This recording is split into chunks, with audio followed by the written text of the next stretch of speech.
मग ती माणसाची असो वा प्राण्याची, तिच्या प्रेमाची जागा जगात कोणीच घेऊ शकत नाही.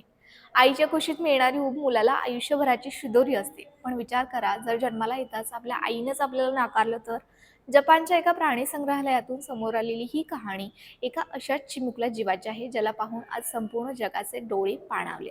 आज आपण आपल्या छोटी गोष्ट सेगमेंटमध्ये याच व्हायरल व्हिडिओबद्दल बोलणार आहोत. नमस्कार, मी गौतमी चिखलगार आणि तुम्ही पाहत आहात तरुण भारत. ही गोष्ट आहे बेबी पंचची. 26 जुलै 2025 रोजी जन्मलेल्या पंचला आईने जन्मताच सोडून दिलं. कडक उन्हाळा आणि प्रसूतीच्या वेदनांमुळे पंचच्या आईने त्याला स्वतःपासून दूर केलं. इतकंच नाही तर समूहातील इतर कोणत्याही मादीनं या पिल्लाला आपलंसं केलं नाही. मग जपानच्या इचिकावा प्राणी संग्रहालयातील कर्मचाऱ्यांनी त्याला सहारा दिला. पण आईशिवाय जन्मल्यापासूनच पंचचा प्रवास एकटेपणात सुरू झाला. कर्मचाऱ्यांनी त्याला बाटलीने दूध पाजलं, त्याचा सांभाळ केला, पण आईच्या स्पर्शाची कमतरता कोण बरं भरू काढणार? इतर माकडांच्या भीतीपोटी तो कोपऱ्यात जाऊन रडू लागला. अशा वेळी कर्मचाऱ्यांनी त्याला एक मऊ खेळणं दिलं, एका ओरांगुटानचं खेळणं. जगासाठी ते फक्त कापसाचं खेळणं होतं, पण पंचसाठी त्याची आई होती. पण प्रश्न हा आहे की पंच कोण? एका कापडी खेळण्याला आपली आई का बरं समजतोय?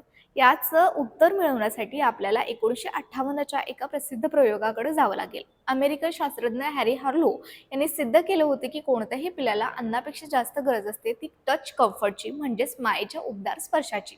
पण चिकूंच्या आयुष्यातही ते नारंगी खेळणं ही फक्त एक वस्तू नव्हती, तर तो त्याचा सेफ झोन होता. दिवसभर तो त्या बाहुलीला बिलगून असायचा, कारण संपूर्ण जगात त्याचा फक्त त्या बाहुलीवरच विश्वास होता.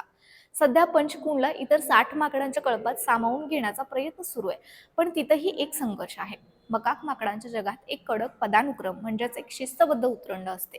कळपातला तो वेगळा आहे हे समजल्यामुळं मोठ्या माकडांनी त्याला अनेकदा ओढलं, जखमी केलं, पण तरीही तो संघर्ष करतो.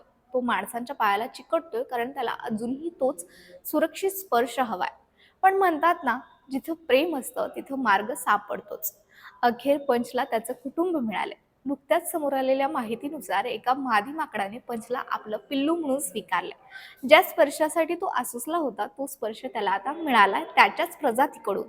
सध्या पंचचा हा नवा व्हिडिओ सोशल मीडियावर प्रचंड प्रमाणात व्हायरल होतोय आणि लोक या हॅपी एंडिंगवर आनंदाचा वर्षाव सुद्धा करतात. पंचकुंची ही कथा आपल्याला एक मोठी गोष्ट शिकवते. आईचा स्पर्श हा फक्त भावनांचा विषय नाहीये, तर तो जगण्याचा पाया आहे.